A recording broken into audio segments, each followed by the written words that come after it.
महुआ जब पककर टपकने लगता है तो लोग उसे बीनने के लिए अपनी अपनी टोकरी उठाकर उसके नीचे ही डेरा डाल देते हैं। चुनाव से पहले कुछ ऐसा ही हाल राजनेताओं का होता है।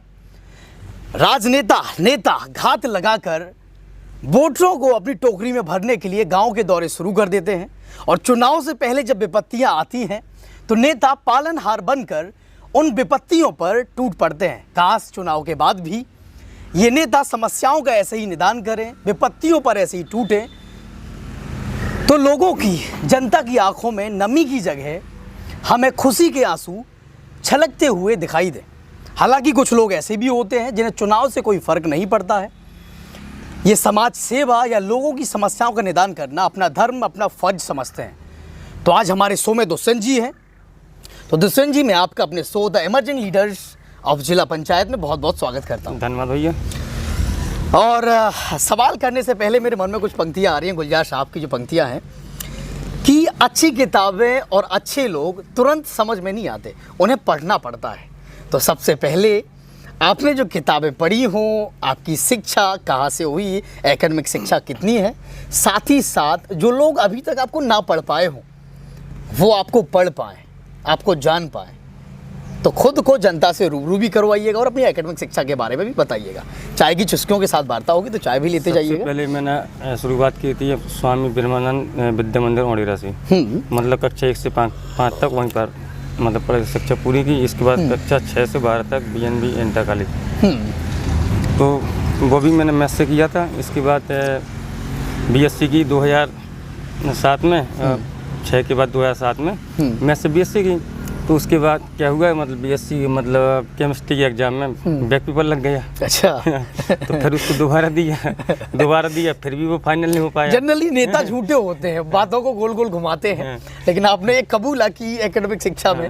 तो जब वो फिर मैंने मैथ से BSc कर ही नहीं पाई। अच्छा। इसके बाद फिर मैं BKD गया, 1 साल वहाँ से 1 साल वहाँ से किया। क्या नाम, BA भी मतलब मैथ ही से की, उसमें मैथ होता है BA। तो इसके बाद मैं वहाँ पर मैं मैथ में फेल हो गया। अच्छा। चलो फिर वो ख़त्म करके फिर मैंने ITI की यहीं सरीला से। तो सरीला के ITI करने के बाद ITI पूरी की, फिर मैंने अभिनव प्रज्ञा नेवादा से मतलब BA किया। अच्छा, BA करने के बाद फिर राजनीति में घूम गए। हाँ, कैसा? हाँ, राजनीति में तो ऐसा है कि मतलब जब 2004 में जब मैं हाई स्कूल में पढ़ता था तभी से मतलब दिमाग में वो गुजरने लगी थी राजनीति की बात। मैंने लोगों को देखा, 1-2 बार मैं थोड़ी गया वहाँ थाने आने वगैरह किसी के साथ, तो वहाँ पर कुछ रिस्पॉन्स नहीं मिला लोगों को।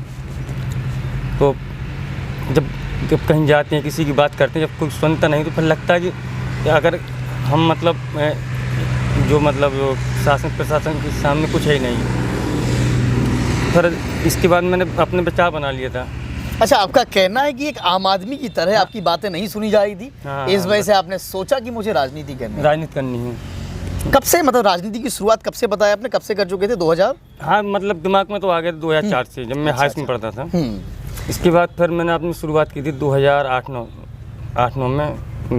चौधरी राजन जी हैं, तो वो ये मानो कि वो हमारे गुरु थे, मंत्री जी, वो हमारे गुरु थे। तो उन्होंने फिर हमको 2009-10 में वो कांग्रेस पार्टी ज्वाइन कराई थी। यहीं पर रामलीला मैदान में रीते बहुगुणा जोशी जी आई थी, तो उन्हीं तब ज्वाइन की थी। इसके बाद 2011 के समथिंग वो चला क्या ना मेंबरशिप कांग्रेस की, यूथ कांग्रेस की। तो उसमें मेंबरशिप के बाद जब मैं इलेक्शन लड़ा तो उसमें मैं बूथ अध्यक्ष बन पाया। फिर वो 12 में इलेक्शन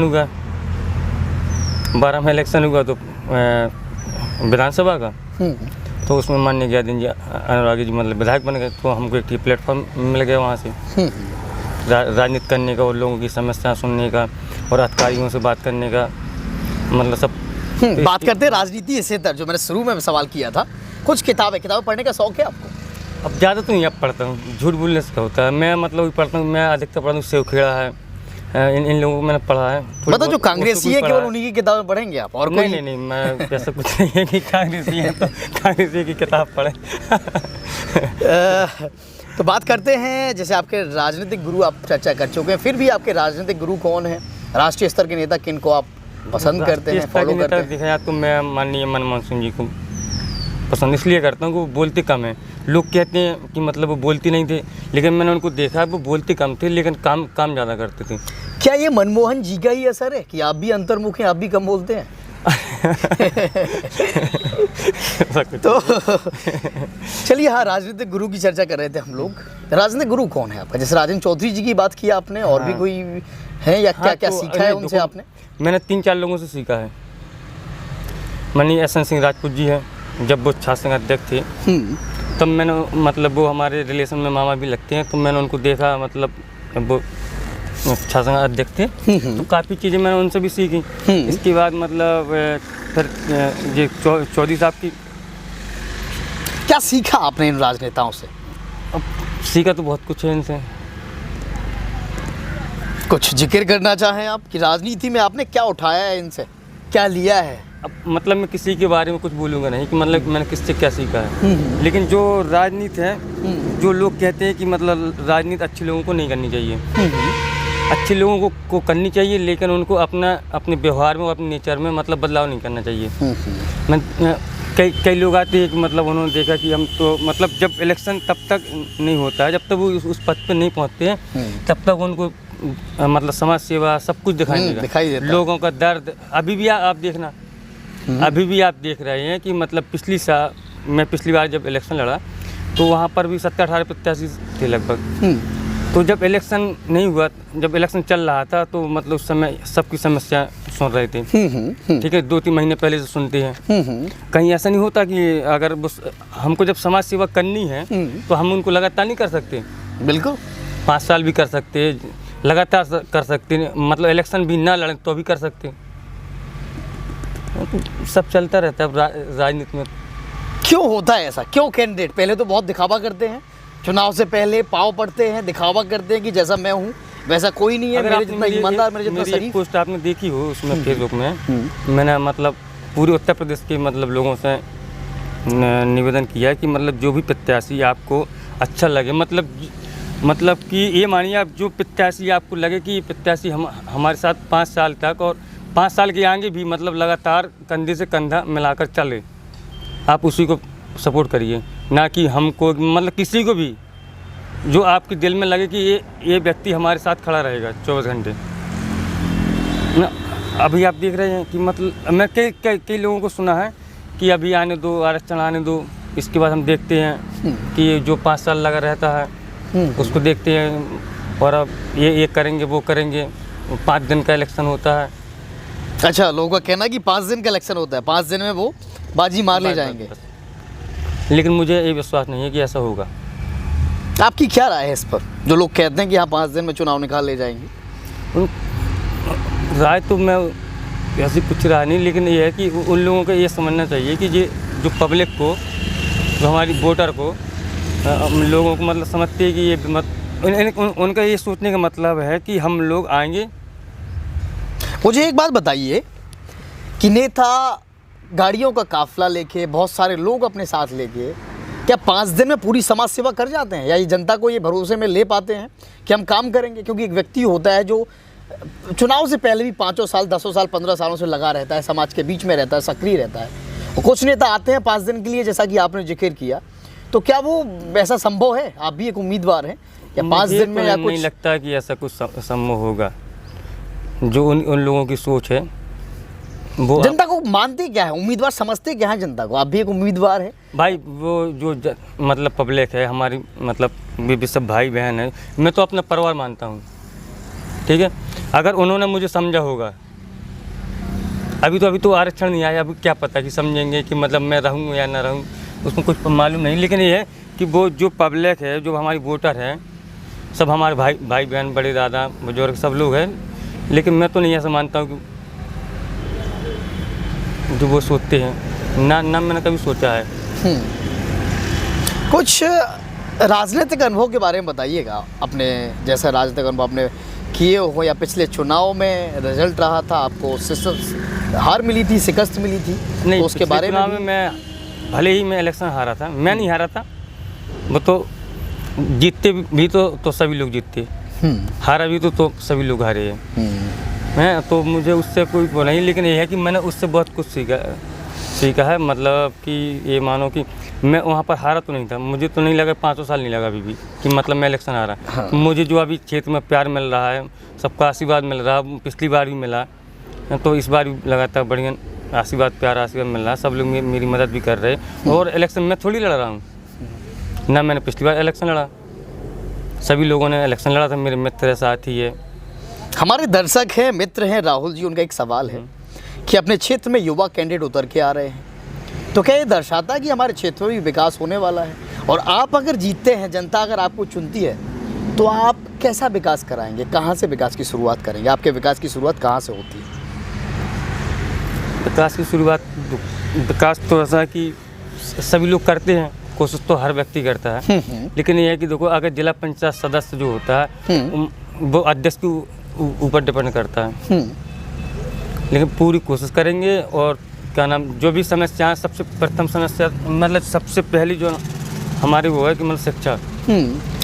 आपने भी देखा होगा, अगर रियल में है, अगर प्रत्याशी कोई भी, चाहे विधानसभा का हो, चाहे लोकसभा का हो, चाहे वो जिला पंचायत सदस्य हो, चाहे वो बीडीसी हो, चाहे वो प्रधान हो, अगर उसने सोचा कि हाँ मुझे विकास करना है, तो वो विकास करके रहेगा। वो उसको चाहे कहीं से भी कुछ करना पड़े। अभी आपने देखा होगा गोहराली का आप देख लीजिए, मतलब पूरे उत्तर प्रदेश में, बुंदेलखंड में, हमीरपुर में, कोई भी प्रधान उनकी बराबरी कोई भी प्रधान नहीं, वो भी तो एक प्रधान है। उन्होंने कैसे विकास किया? वो अलग से प्रधान है क्या कि उनके लिए अलग से बजट आता है? अब आप यहाँ पर भी देख लो, जलाकर में वहाँ भी ठीक ठाक रहा। तो काम करने का तरीका हो तो लोगों का। बात करते हैं चुनाव से पहले जनता अपने भूखे पेट को मुर्गे और बकरे की बोटियों से भरती है, शराब से अपनी प्यास बुझाती है और नोटों की गड्डियों से अपनी जेब को गर्म करके जमाने की सर्दी से खुद को बचाती है। तो ऐसी जनता के लिए, ऐसी पब्लिक के लिए क्या नसीहत है आपकी? वो अब ऐसा नहीं लग रहा कि अब ऐसा होगा, मुझे नहीं लग रहा है।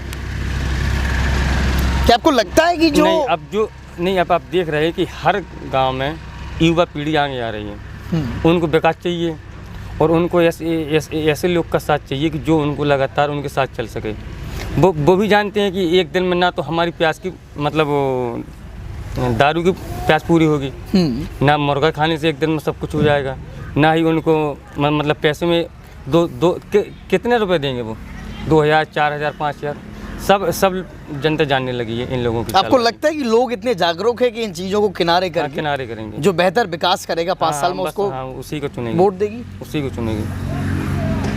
अगला सवाल आपसे कि आपके मुद्दे क्या क्या है, किन किन मुद्दों पर चुनाव लड़ रहे हैं आप?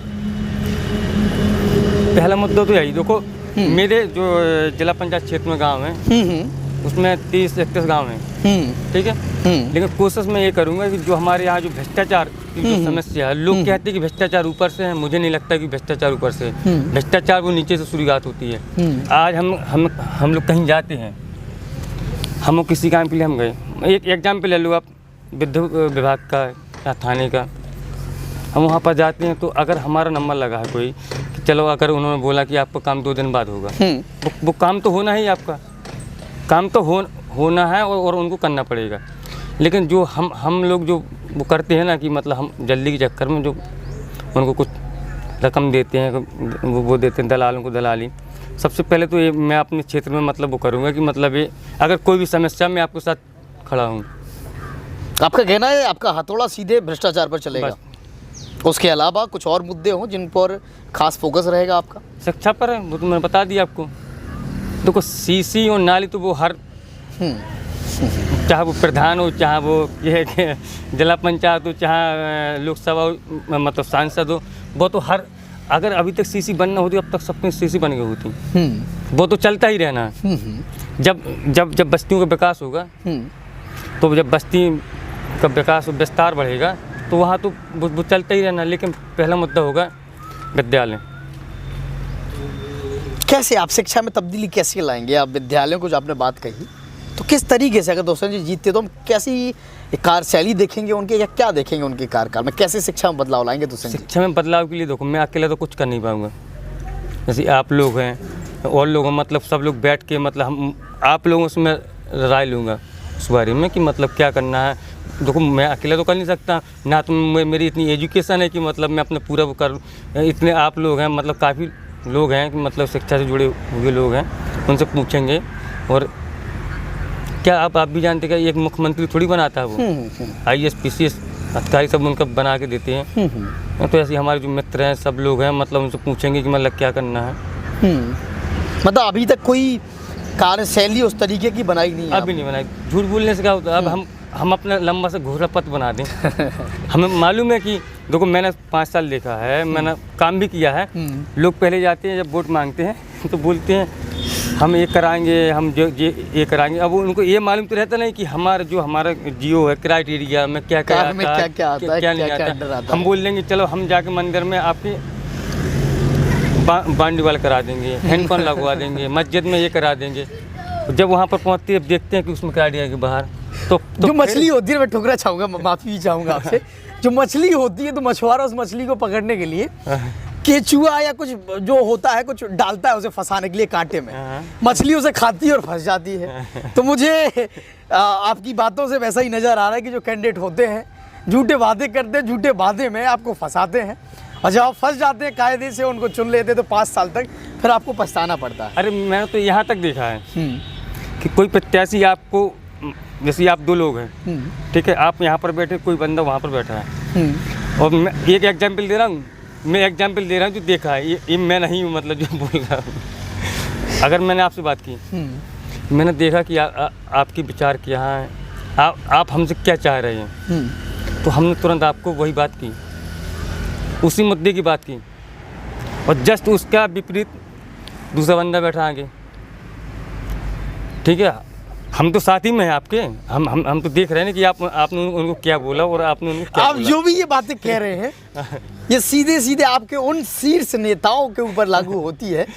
हाँ, कि मतलब उसी बात को घुमाना, मतलब उसी बात को, नेता नहीं, वही बात आपके सामने सही है और दूसरी बंदे के सामने वही बात गलत है।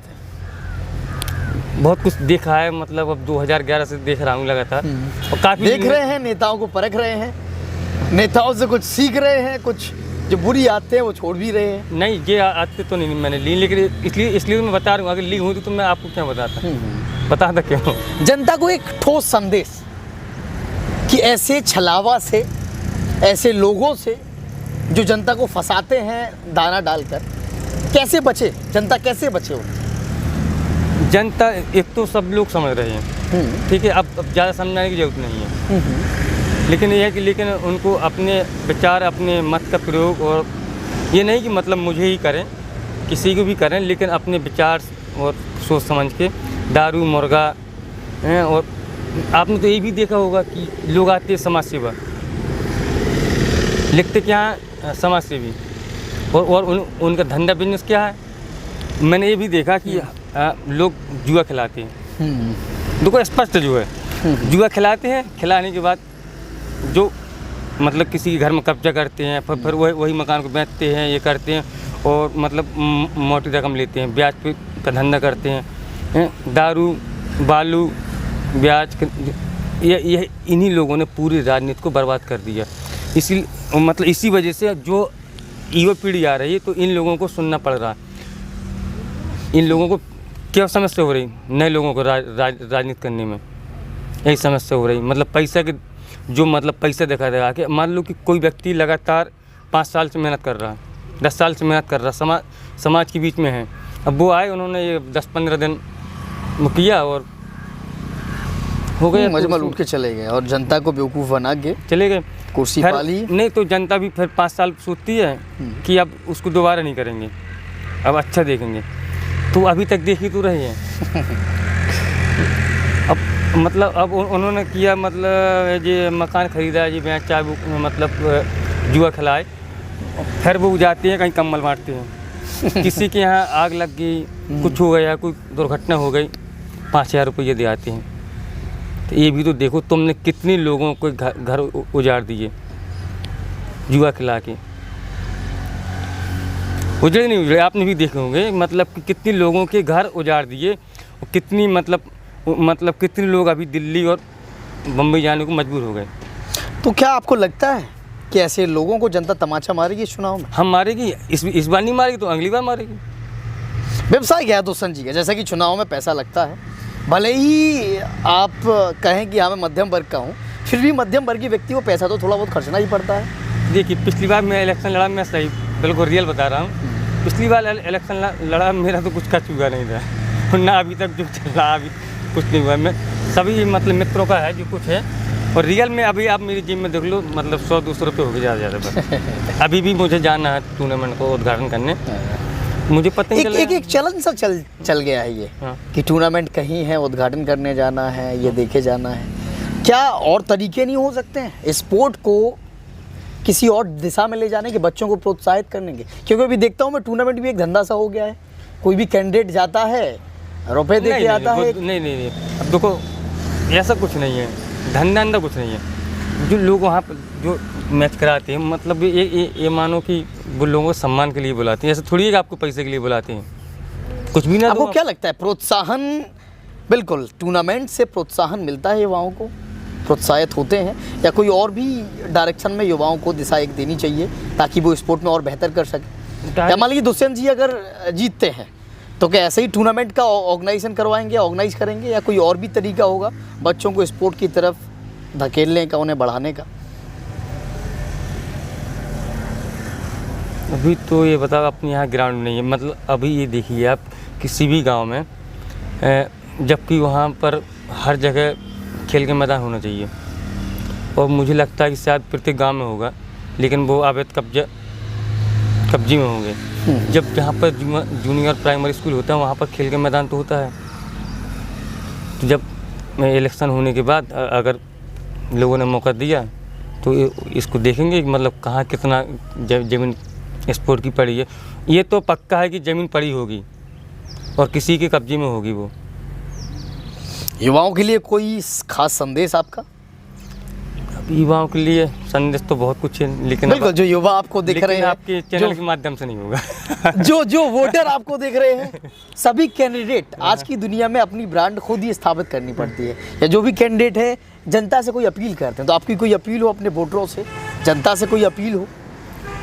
या मैंने अब कितनी बार दो तीन बार मैंने रिपीट कर दिया आपको, जनता से यही अपील है कि जो आपके प्रत्याशी कैंडिडेट कोई भी हो, आप उसको सोच समझ के मतलब वोट करें, ना कि पैसा को देख के, कि उसके मतलब गनर को देख के, कि गाड़ी को देख के। कई ऐसे एग्जाम्पल है कि लोग मतलब जिला पंचायत के चुनाव बाइक से भी जीत लेते हैं, साइकिल से जीते हैं लोग, अकेले जाकर भी चुनाव जीते हैं। ऐसा कुछ नहीं कि मतलब काफिला लेके चले तभी इलेक्शन होगा।